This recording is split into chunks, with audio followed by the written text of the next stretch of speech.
नमस्कार दोस्तों। आज हम एनालाइज करेंगे पीसीबीएल जो कि आरपीएसजी ग्रुप की एक कंपनी है जिसके चेयरमैन मिस्टर संजीव गोयनका है। 1960 में फिलिप्स पेट्रोलियम कंपनी यूएसए के साथ कोलैबोरेशन में इसे फाउंड किया गया था। पीसीबीएल भारत का सबसे बड़ा कार्बन ब्लैक का मैन्युफैक्चरर है और दुनिया में भी देखे तो शीर्ष 10 कंपनी में अपना स्थान रखता है। ये जो कार्बन ब्लैक होता है वो मल्टीपल इंडस्ट्रीज में यूज होता है, लेकिन इसका जो प्राइमरी यूज है वो लार्जली रबर प्रोडक्ट्स जैसे कि ऑटोमेटिव टायर्स के मैन्युफैक्चरिंग में होता है। लगभग 70% कार्बन ब्लैक का यूज़ दुनिया में टायर मैन्युफैक्चरिंग में होता है। उनके अलावा plastic paints, cosmetics, cables, batteries, electronic components और भी काफ़ी सारी इंडस्ट्रीज में इनका इस्तेमाल किया जाता है। अब जो कार्बन ब्लैक है उसे दो प्रोसेस में बनाया जाता है, इनकम्प्लीट कंबसन ऑफ हाइड्रोकार्बन्स और दूसरा थर्मल डीकम्पोजिशन के माध्यम से। हालांकि 90% कार्बन ब्लैक इनकम्प्लीट कंबसन के माध्यम से ही बनाया जाता है। अब जो हेवी पेट्रोलियम प्रोडक्ट्स होती है जैसे ऑयल, कोल तार और नेचुरल गैस को एक निश्चित टेम्परेचर पर गर्म करने के बाद ऑक्सीजन की जो सप्लाई होती है उसे लिमिट कर दिया जाता है और इसी तरह से कार्बन ब्लैक को बनाया जाता है। रबर और प्लास्टिक प्रोडक्ट्स में ये रीइंफोर्सिंग फिलर के रूप में काम करता है। इससे प्रोडक्ट की स्ट्रेंथ और ड्यूरेबिलिटी बढ़ जाती है। टायर्स के मैन्युफैक्चरिंग में कार्बन ब्लैक के पिगमेंट का इस्तेमाल किया जाता है। इस वजह से टायर्स का कलर भी ब्लैक होता है और ये टायर्स के टेम्परेचर को भी कंट्रोल करता है, जिस वजह से टायर्स की लाइफ को बढ़ाने में ये बहुत इंपॉर्टेंट रोल प्ले करता है। कार्बन ब्लैक के पास अल्ट्रा वायलेट रेस को एब्जॉर्ब करने की प्रॉपर्टीज है, इसलिए उसे यूवी प्रोटेक्शन एडिटिव्स के तौर पर पॉलीमर और प्लास्टिक इंडस्ट्रीज में वाइडली यूज किया जाता है। In terms of capacity and sales, Phillips carbon black Bharat का सबसे बड़ा कार्बन ब्लैक का निर्माता है। 7.70 lakh metric tonne annual capacity है कंपनी की, जहां 23-24 में करीब 63% यूटिलाइजेशन हुआ। कंपनी 67% रेवेन्यू डोमेस्टिक से और 33% रेवेन्यू एक्सपोर्ट से जनरेट कर रही है और 50 प्लस कंट्रीज में आज कंपनी की प्रेजेंस है।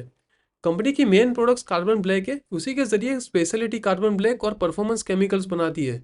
कार्बन ब्लैक का सीधा यूज टायर इंडस्ट्रीज में होता है, जहां 70% कंजप्शन सिर्फ यही सेक्टर में हो जाता है। परफॉर्मेंस केमिकल का use conveyor belt, injection mouldings, films, agri pipes वगैरह जगहों पर होता है। जहां स्पेशलिटी ब्लैक का use paints, coatings, cables, wires और ऑटोमोबाइल कंपोनेंट्स में वाइडली यूज किया जाता है। परफॉर्मेंस और स्पेशलिटी कार्बन ब्लैक ये ज़्यादा प्योरर फॉर्म में होते हैं as compare to normal carbon black. और कंपनी इनके अलावा वेस्ट हीट से भी एनर्जी प्रोड्यूस करके मार्केट में बेच रही है और वहां से भी वो रेवेन्यू जनरेट कर रही है, जो कि लास्ट फाइनेंशियल ईयर में 163 करोड़ का था। कंपनी ने रिसेंटली एक्वाफार्म केमिकल को एक्वायर किया 3800 करोड़ में, जो ये ग्रुप का सबसे बड़ा एक्विजिशन है। जो कि एक्वाफार्म स्पेशलिटी केमिकल इंडस्ट्री में और साथ में ऑस्ट्रेलियन कंपनी काइनाल्टेक पीटीवाई के साथ जॉइंट वेंचर कर रखा है, जहां कंपनी बैटरी एप्लीकेशन में यूज होने वाली नैनो सिलिकॉन प्रोडक्ट्स को डेवलप कर रहे हैं। कंपनी इलेक्ट्रिक व्हीकल्स की बैटरी वाले सेगमेंट में एंटर करना चाह रही है, जहां तगड़े मार्जिन है। अब एक्वाफार्म को देखें तो it is India's largest phosphonate producer, जिनका यूज इंडस्ट्री क्लीनर के तौर पर होता है। साथ में ये company green chelates, oil and gas chemical, polymer जैसी प्रोडक्ट्स बनाती है। एक्वाफार्म अभी 500 करोड़ कर रहा है और कंपनी के लास्ट कॉन्फ्रेंस कॉल देखते हैं तो यहाँ इनका ह्यूज एक्सपांसन का प्लान है और ये बिजनेस भी एक्सपोर्ट से ही अधिकतर रेवेन्यू जनरेट करता है, तो ग्लोबल फुटप्रिंट और मजबूत होगी कंपनी की। कंपनी के 5 मैन्युफैक्चरिंग प्लांट है और एक्वाफार्म के देखे तो 2 मैन्युफैक्चरिंग प्लांट है इंडिया में और दोनों ही महाराष्ट्र में। और आउटसाइड देखते हैं तो यूएसए और जेद्दा, जो कि एक स्पेशलिटी केमिकल्स के लिए डेडिकेटेड है। अब कंपटीटर देखे तो बिरला कार्बन, हिमादारी स्पेशलिटी केमिकल और बालकृष्णा इंडस्ट्रीज हमें मेजर कंपटीटर में देखने को मिलते हैं। अब आते हैं कंपनी के फंडामेंटल की ओर। फंडामेंटल्स देखे तो करीब 15,000 करोड़ का मार्केट कैप है और वैल्यूएशन अभी फेयर है, लेकिन जो खराब हुआ है वो है कंपनी का डेट टू इक्विटी रेशियो, जो कि एक्वा फार्म के एक्विजिशन के लॉन्ग टर्म लोन के चलते 1.29 का हो गया है, जो कि काफी रिस्की जोन में है। हालांकि एक्वा फार्म का रेवेन्यू जरूर टॉप और बॉटम लाइन में कंट्रीब्यूट करेगा, लेकिन वो कितना कर पाता है वो भी देखने को रहा। एबिटा ग्रोथ कंपनी का अच्छा चल रहा है लास्ट 3 साल से भी देखते हैं तो, और कंपनी का सेल्स ग्रोथ भी काफ़ी अच्छा चल रहा है। FY22 में 4500 करोड़ कर रहे थे और अब ये लेटेस्ट ईयर में ऑलमोस्ट ये डबल तक पहुंच जाएंगे। लेकिन बॉटम लाइन वो तेजी से नहीं बढ़ा क्योंकि carbon black low margin business है, क्रूड के प्राइस पर मेजरली डिपेंड करता है। इस वजह से रेवेन्यू ग्रोथ देखने को मिला, लेकिन पैट ग्रोथ तेजी से नहीं बढ़ा और साथ में लोन इंटरेस्ट पेमेंट भी आ रहा है। इस वजह से बॉटम लाइन का ग्रोथ तेजी से शायद हमें बढ़ता ना दिखे। हालांकि एक्वा फार्म के फिगर सेट होने पर क्या मार्जिन निकल के आते हैं वो देखना पड़ेगा, क्योंकि वहाँ मार्जिन अच्छे हैं। कंपनी के पास 3776 करोड़ का कैश रिजर्व है और कैश फ्लो भी ये अच्छे से मैनेज कर रहे हैं। अब लेकिन डेट के रिगार्डिंग मैनेजमेंट क्या स्टेप्स लेगी उसके लिए इनके कॉन्फ्रेंस कॉल पर नजर रखेंगे। प्रमोटर्स होल्डिंग्स देखते हैं तो वो स्टेगनेंट है, लेकिन एफआईआई रेगुलरली अपना होल्डिंग कम कर रहा है और वहाँ डीआईएस भी देखते हैं तो ओवर द ईयर्स उन्होंने भी अपना होल्डिंग कम किया है। अब टेक्निकल चार्ट देखें तो कंपनी 200 डे मूविंग एवरेज से नजदीक है और शॉर्ट टर्म में हमें वीकनेस दिख रही है। हमें क्या करना चाहिए, हमें वेट करना चाहिए। 500 पर डिसाइसिव ब्रेकआउट होता है तो इसमें न्यू पोजीशन बनेगी, और अगर आपके पास ऑलरेडी है तो होल्ड करके रखिए, एवरेज करने से बचिए। फंडामेंटल्स में कोई कंसर्न अभी हमें नजर नहीं आता है। और पिछले कुछ ट्रेडिंग सेशन से हम देख रहे हैं कि एफआईआईज की ओर से लगातार एग्रेसिवली सेलिंग आ रही है मिड कैप और स्मॉल कैप में, और रिटेल इन्वेस्टर्स के द्वारा भी प्रॉफिट बुकिंग हो रही है। इसी वजह से ही हमें ज़्यादातर गिरावट दिख रही है। तो अभी हमें सिर्फ पेशेंस बनाए रखना है। अब ग्लोबल फोरकास्ट देखें तो ग्लोबल ऑटोमोटिव इंडस्ट्री 2023 में 90 मिलियन यूनिट्स सेल किए हैं डिस्पाइट सप्लाई चेन डिसरप्शन, और फोर्ब्स के द्वारा अनुमान लगाया जा रहा है कि 2026 तक global automotive industry 100 million units cross कर देगी। और भारत की ऑटोमोटिव मार्केट देखें तो वहां भी 24-25 में स्ट्रॉन्ग डिमांड को एक्सपेक्ट किया जा रहा है। और साथ में हमें टायर इंडस्ट्री के फोरकास्ट भी देखने पड़ेंगे क्योंकि यहीं से ही मेजर कंट्रीब्यूशन आता है।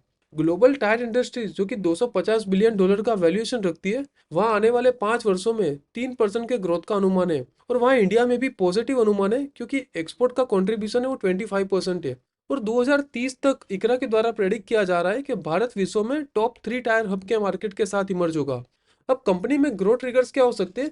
फर्स्ट, कैपेसिटी यूटिलाइजेशन जैसे बढ़ेगा वो रेवेन्यू को हेल्प करेगा क्योंकि अभी सिर्फ 65% कैपेसिटी यूटिलाइजेशन है। डिमांड्स तो है लेकिन सप्लाई चेन की लिमिटेशन की वजह से ये यूटिलाइजेशन हो रहा है।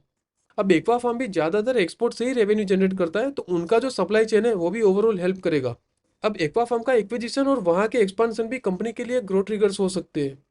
आगे कंपनी स्पेशलिटी और परफॉर्मेंस कार्बन ब्लैक के सेल्स लगातार इंप्रूव कर रहे हैं, क्योंकि अगर normal carbon black 10 to 15% margin generate कर पाते हैं तो वह स्पेशलिटी कार्बन ब्लैक 25 से 30% मार्जिन जनरेट कर रहे हैं। और FY23 और FY24 के फिगर्स भी देखे तो परफॉर्मेंस केमिकल्स और स्पेशलिटी केमिकल्स में 40 to 50% ग्रोथ दिखा, और जहां टायर वाले सेगमेंट में सिर्फ 5% ग्रोथ दिखा, तो ये बता रहा है कंपनी कहाँ फोकस कर रही है। और लास्ट में देखिए तो कंपनी का मैनेजमेंट भी स्टेबल है। कौशिक रॉय जो कि मैनेजिंग डायरेक्टर है वो कंपनी के साथ 9 साल से है। और आरपीएसजी ग्रुप भी भारत का एक प्रेस्टिजियस ग्रुप है, तो कॉर्पोरेट गवर्नेंस भी ओवरऑल हमें स्ट्रांग दिखता है। अब कंपनी के साथ कंसर्न और रिस्क क्या हो सकते हैं? टायर इंडस्ट्रीज के साथ दिक्कत ये है कि अगर टायर कंपनीज खुद ही कार्बन ब्लैक बनाना स्टार्ट करती है तो पीसीबीएल के लिए जरूर रिस्क रहेगा। और हमने देखा कैसे बालकृष्णा इंडस्ट्रीज ने बैकवर्ड इंटीग्रेशन करके खुद ही कार्बन ब्लैक प्रोड्यूस करना स्टार्ट किया है। और जो 70% रॉ मटेरियल्स है वो क्रूड का होने की वजह से प्राइस फ्लक्चुएशन हमेशा रहेगा। और मिडल ईस्ट क्राइसिस की वजह से रेड सी वाला रूट भी डिस्टर्ब हुआ जिसकी वजह से फ्रेट कॉस्ट भी काफ़ी बढ़े। तो ये सप्लाई चेन के इश्यू भी नेगेटिव इम्पैक्ट डाल सकते हैं। और साथ में ये जो एक्विजिशन किए हैं वो अगर इतने प्रॉमिसिंग रिजल्ट्स नहीं दे पाते तो ये भी ओवरऑल फाइनेंशियल को ख़राब कर सकता है। तो दोस्तों आज का वीडियो यहीं तक। अगर आपकी कुछ हेल्प हो रही है चैनल से तो ज़रूर सब्सक्राइब करें और वीडियो को अपने दोस्तों के साथ ज़रूर शेयर करें। और नेक्स्ट कौन सी कंपनी का रिव्यू करें वो भी आप हमें कमेंट बॉक्स के जरिए बता सकते हैं। मिलेंगे जल्दी। Thank you very much.